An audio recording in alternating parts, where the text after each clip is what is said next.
आप देखिए इस्लाम की खुसूसियत, आप देखिए कुरान मजीद में अल्लाह तबारक व तआला ने क्या कहा कि जब भी कोई फासिक व फाजिर कोई भी आदमी तुम्हारे पास कोई खबर लेकर के आए तो तुम उसकी जांच पड़ताल कर लिया करो, तुम उसकी तहकीक कर लिया करो। लेकिन इस पत्रकार साहब को देखिए, ना तो दलील दे रहे हैं, ना तो पेज नंबर बता रहे हैं, ना तो सफा नंबर बता रहे हैं, कोई प्रूफ नहीं है इनके पास, कोई प्रूफ नहीं है। लेकिन बात कितनी बड़ी कर रहे हैं, कह रहे हैं कि टीपू सुल्तान ने 3000 ब्राह्मणों को जबरन मुसलमान बनाने की कोशिश की और जब वो मुसलमान बनने के लिए राजी नहीं हुए तो उनको कत्ल करवा दिया। अब बताइए, टीपू सुल्तान को तो कोई माई का लाल बिगाड़ नहीं सकता है क्योंकि वो तो पहले ही दुनिया से चल बसे हैं। लेकिन अब जो है भोले भाले जो मुसलमान हमारे हैं उनको नफरत की निगाह से देखेंगे कि अरे ये देखो उन्हीं के बेटे उन्हीं के औलाद हैं ये, तो उनके बदले में इनको मारेंगे पीटेंगे। और यही हो रहा है हमारे हिंदुस्तान में। आप देख लीजिए, कभी गाय के गोश्त के नाम पे, कभी लव जिहाद के नाम पे, कभी 3 तलाक के नाम पे, कभी मुस्लिम पर्सनल लॉ के नाम पे सिर्फ मुसलमानों को टारगेट कर रहे हैं। ऐसे पत्रकारों ने जो अफवाहें फैलाई है ना, नफरत की दीवार बन चुकी है इन्हीं गलत अफवाहों की वजह से, इन्हीं गलत प्रोपेगेंडाओं की वजह से। और हमारे भाइयों की तो सबसे बड़ी दिक्कत यह है कि किसी भी नेता, किसी भी बाबा की बात को वो सरेखम तस्लीम कर लेते हैं, उनको आंख बंद करके मान लेते हैं। तो इस तरीके से हमारे समाज में दंगा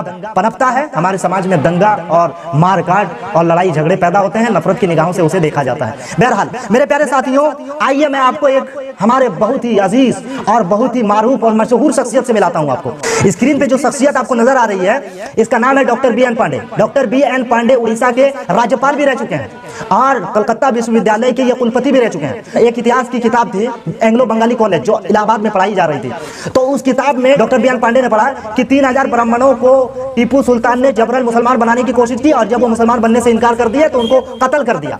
डॉक्टर बी एन पांडे को इस घटना में शक नजर आया क्योंकि टीपू सुल्तान के बारे में आता है कि टीपू सुल्तान हमारे हिंदुस्तान को आजाद कराने के लिए अंग्रेजों के साथ लड़ते लड़ते जंग के मैदान में शहीद हो गए। तो उन्होंने इस किताब के राइटर को खत लिखा। साहब doctor B N Pandey Orissa का राज्यपाल है, उसको क्या जरूरत है साहब किसी को खत लिखने की या कि टीपू सुल्तान के बारे में सच्चाई मालूम करने की।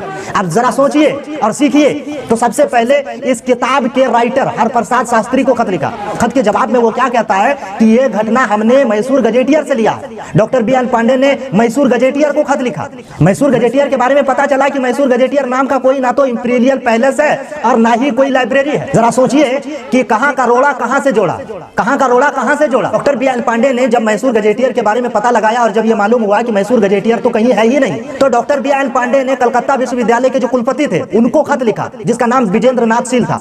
अब विजेंद्र नाथ शील ने कहा कि नहीं, इस घटना के बारे में तो हमें मालूम ही नहीं है, हमें मालूम ही नहीं है। तो उन्होंने प्रोफेसर कंटिया को दे दिया ये खत। अब प्रोफेसर कंटिया ने कहा कि देखिए भाई साहब, इस घटना के अंदर आटे में नमक के बराबर भी सच्चाई नहीं है क्योंकि टीपू सुल्तान एक ऐसे व्यक्ति थे जो 156 हिंदू मंदिरों को जमीन जायदाद, हीरे जवाहरात और धन सोना चांदी रुपया पैसा अनाज इसको दान में दे दिया करते थे, खैरात कर दिया करते थे। अब जो आदमी किसी मंदिर को सोना चांदी हीरे जवाहरात जमीन दान में दे रहा हो, आप कल्पना कर सकते हैं कि वो आदमी किसी मंदिर को गिराएगा? क्या आप सोच सकते हैं कि हिंदुओं पे वो आदमी अत्याचार कर सकता है? नहीं कर सकता है।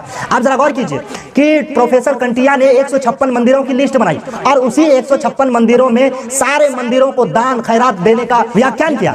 अब जरा गौर कीजिए कि जो आदमी शंकराचार्य को यह खत लिखकर कह रहा है कि शंकराचार्य स्वामी जी आप हमारे मैसूर में वापस लौट आइए, अगर आप हमारे शहर में आएंगे तो हमारी फिजा में बहार आएगा, मेरे दिल को करार आएगा और हमारी फिजा के अंदर बारिश होगी क्योंकि आप लोग साधु मुनि हैं और जिस शहर में साधु मुनि रहते हैं उसमें बारिश होती है। ये कौन कह रहा है? टीपू सुल्तान 1972 को उन्होंने खत लिखा शंकराचार्य को।